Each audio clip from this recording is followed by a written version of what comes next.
प्रत्येक वैष्णव के हृदय में स्थापित किया। छुपा हुआ गुप्त मार्ग जो भागवत के अंदर था, पुष्टि मार्ग कहां से प्रगटाया?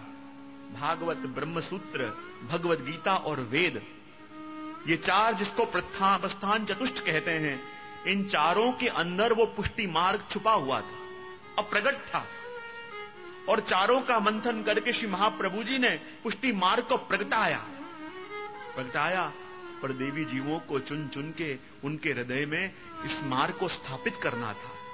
और वो जवाबदारी आई श्री गोसाई जी प्रभु चरण की।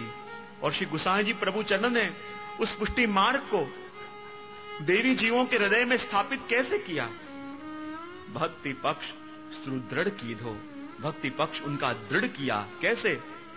वचन सुधारज जन शुद्धि पीजो, कि जब सामने बैठे वैष्णवों ने अपने कर्णों के द्वारा, अपने कानों के द्वारा श्री गोसाई जी प्रभु चरण के वचनामृतों का श्रवण किया। क्योंकि श्री महाप्रभु जी का स्वरूप क्या है? जब भगवान ने वेणुनाद किया और वेणुनाद को सुन के जो गोपीजन भागते हुए प्रभु के पास आ गए, सो तो आ गए, पर कुछ गोपीजन ऐसे थे जो आ न पाए, जिनको किसी ने रोक लिया। और ऐसे गोपीजनों के हृदय में इतना ताप, इतना प्रबल विरह जागा। और ऐसे एक गोपीजनों के हृदय में इतना प्रबल विरह जागा, और ऐसे कोटि कोटि गोपीजनों का विरह श्री महाप्रभु जी के एक एक रोम में है। विचार करो श्री वल्लभ का स्वरूप कैसा होगा। एक एक कोटि गोपीजनों का विरह एक एक श्री वल्लभ के रोम में विराजता है। ऐसा स्वरूप श्री वल्लभ का, ऐसा स्वरूप श्री महाप्रभु जी का। और कहते हैं ऐसे स्वरूप का पान कौन कर सकता है? उस श्री वल्लभ के रस रूप स्वरूप का पान किसने किया? हमारे भगवत जी भी कहते हैं, अमृत रस श्रवयो श्री वल्लभ मुख माधुरी, ताहि पियो श्री विठ्ठलेश अति ही अघाय के। जे श्री वल्लभ के रोम रोम में जो गोपीजनों के भाव का रस, जो भगवत रस छलका, लेकिन उसको झील वही पावे जिसके पास वो पात्र है। और वो पात्र रूपी हृदय किसके पास था? श्री गोसाई जी प्रभु चरण ने। जैसे चाहे भगवान ने अर्जुन को गीता सुनाई, पर अर्जुन तो निमित्त थे, पर अपने सारे जीवों को उन्होंने उपदेश दिया। वैसे अपने पुष्टि सृष्टि के लिए ये भगवत रस जो श्री वल्लभ ने मुख से प्रकट किया, उसको वही झील पावे जिसके पास वो पात्र भी हो। और उसको झीला कौन है? कहते श्री गोसाई जी प्रभु चरण ने। अमृत रस श्रवयो श्री वल्लभ मुख माधुरी, ताहि पियो श्री विठ्ठलेश अति ही अघाय के। और कहते हैं कृपा करी रंच दियो देवी जीवन को। और जो रस का सागर श्री वल्लभ के मुख से उमटा, उसको अपने हृदय रूपी पात्र के अंदर श्री गोसाई जी ने झीला, लेकिन स्वयं अपने पास न रखा। कृपा करके जो देवी जीव हैं, कृपा करके जो अधिकारी जन हैं, कृपा करी रंच दियो ये देवी जीवन को। अपने वचनामृतों के माध्यम से जितने भी देवी जीव हैं उनको वो रस की कणिका बांटी।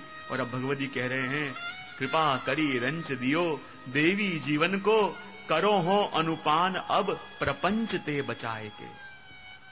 इस कणिका का जो दान आपको दिया है, जैसे कोई औषधि अपन को वैद्य देवे और संग में उसकी परहेजी भी बतावे। वैद्य ने औषधि दे दी, औषधि का सेवन अपन कर रहे हैं, पर उस वैद्य ने जो परहेजी बताई है कि जब औषधि का पान करो तो इन वस्तुओं का त्याग करना, इन वस्तुओं से बच के रहना। और ऐसे ही गोसाई जी ने भी ये अमृत कणिका भगवदियों के हृदय में स्थापन करी और कहा, इसका पान तभी कर पाओगे जब इस भाव को प्रपंच से बचाओगे, इस जगत के जीवों से बचाओगे। क्योंकि मन जब शांत होगा तब उन प्रभु की छवि, उन प्रभु का स्वरूप आप मन रूपी जल में देख पाओगे। पर जैसे जैसे लौकिक में जाओगे, कोई पत्थर गिरेगा, फिर विचलितता आ जाएगी, फिर वो छवि ओझल हो जाएगी। करो हो अनुपान अब प्रपंच ते बचाए के। श्री गोसाई जी प्रभु चरण ने कणिका दी तो सही, पर उसका आस्वादन अपन तभी कर पाएंगे कि जब उसके योग्य बनेंगे, जब उसके योग्य अपना आचरण होगा, तब उस अमृत की कणिका को हृदय में झील पाएंगे, उसके अनुरूप अपने जीवन को परिवर्तित कर पाएंगे। इसलिए तो कह दिया आपने, कि श्री गोसाई जी कृपा करी वो अमृत की कणिका जीवों के हृदय में स्थापित करके। और ये रस कौन सा है? ये वही रस है कि जो आपने गोपाल दास जी को भी दिया, और वही बीज यहां बैठे प्रत्येक वैष्णव के हृदय में भी स्थापित किया कि जिस समय ब्रह्म संबंध लेके आपने प्रसादी जल लिया, कुछ भी पहले लिया, उसके माध्यम से, कणिका के माध्यम से वो रस अपने अंदर गया। और वास्तव में उसको कितना पचा पाते हो, उसको कितना झील पाते हो, ये जीव के ऊपर है।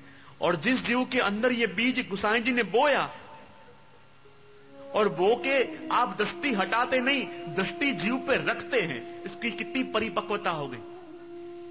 जैसे कि माली जब वृक्ष बोता है और बो के निश्चिंत नहीं हो जाता, उसकी पूरी वृक्षों की अवस्था को देखता रहता है। जब फल आने का समय आवे, फल उग जाए, तो उसे ढक के भी रखे, कोई पक्षी आके चोंच ना मार जाए, इसकी सुंदरता को बिगाड़ ना जाए, इसको अर्धभुक्त करना जाए। तो वैसे ही श्री गोसाई जी प्रभु चरण भी, जब जीव के अंदर परिपक्वता आने वाली हो, परिपक्वता आ रही हो, तो अपनी कृपा से उसकी रक्षा भी करते हैं। क्योंकि कृपा के भी अनेक प्रकार बताए। सबसे पहली कृपा का लक्षण है रक्षा। रक्षा यानी श्री गोसाई जी अपनी दृष्टि से ऐसे जीवों की रक्षा करते हैं। और रक्षा करते हैं यानी क्या? यदि ऐसे जीव किसी दुराचारी या दुस्संगी को लेके आया हो, और जब उनकी दृष्टि पड़े तो अपने आप वो दुर्जन जो था उसका संग छोड़ के चला जाए, क्योंकि दृष्टि से रक्षा कर रहे हैं। अपन को पता नहीं चलता दृष्टि से क्या होता है। क्यों कहा जाता है कि गुरु के सन्मुख रहो? सन्मुख रहो यानी दृष्टि में रहो, और जो दृष्टि में रहेगा तो काल की भी विचलितता नहीं कि उसका स्पर्श कर पावे।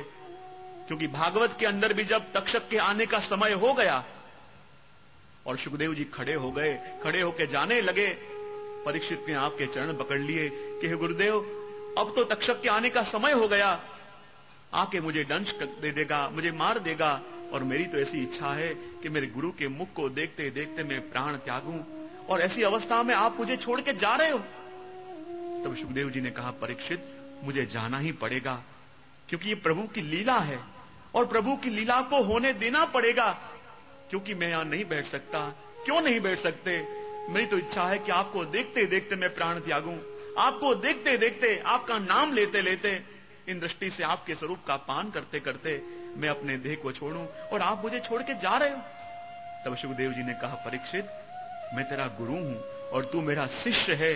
काल के आने का समय हो गया है, और जब तक तेरे गुरु तेरे सामने बैठे हैं, काल का भी सामर्थ्य नहीं कि तेरे पास आके तुझे स्पर्श कर पावे। उसको मान लेना पड़ेगा, प्रभु की लीला है, इसलिए मुझे उठ के जाना पड़ेगा, क्योंकि जब तक मैं तेरे सामने हूं, काल का भी सामर्थ्य नहीं कि वो आके तेरा बाल भी बांका कर सके। क्योंकि गुरु कृपा करते हैं दृष्टि के द्वारा, इसलिए गुरु की कृपा की एक लक्षणता है रक्षा। आपकी दृष्टि रक्षा करती है। अपन को पता नहीं चलता कब कब रक्षा कर रही है, कहां कहां रक्षा कर रही है, पर दृष्टि मात्र से कृपा होती है। दूसरी वस्तु आपने बताई, एक है कृपा, दृष्टि के द्वारा कृपा हो। तीसरी वस्तु है प्रवेश। प्रवेश यानी गुरु अपनी चेतना से ऐसी वस्तुओं के अंदर प्रवेश करके उस जीव के सन्मुख ला दें कि जिससे उसका उत्कर्ष होने वाला हो, और जो वस्तु उसका अहित करने वाली हो, जो वस्तु उसे मार्ग से भटकाने वाली हो, ऐसी वस्तुओं के अंदर प्रवेश करके ऐसी वस्तुओं को उससे दूर कर दें। कई बार लगे ये वस्तु मुझे इतने प्रिय थी, ये व्यक्ति मुझसे इतना प्रिय था, अचानक ऐसे संबंध खराब क्यों हो गए? ये वस्तु मुझे इतनी प्रिय लग रही थी, ये वस्तु अचानक मुझसे दूर क्यों हो गई? लेकिन ये पता नहीं चलता उसमें भी गुरु की कृपा है, क्योंकि कृपा का एक लक्षण है प्रवेश, और गुरु सूक्ष्म रूप से उसमें प्रवेश करके ऐसे जीवों की संगति उसे दे देते हैं, ऐसे जीवों का संग उसे दे देते हैं कि जो उसके उत्कर्ष को बढ़ावे, जो उसके भाव को बढ़ावे, और जो उसके भाव को खंडित करने वाला हो, जो उसके पथ को भटकाने वाला हो, ऐसे जीवों को वो उससे विचलित कर देते हैं, दूर कर देते हैं। ये भी गुरु की कृपा है, ये भी गुरु का अनुभव है, ये भी गुरु की एक लाक्षणिकता है। लेकिन अपन समझ नहीं पाते क्या घटना घट रही है, क्या कृपा हो रही है। दूसरी वस्तु कही अभिवृद्धि।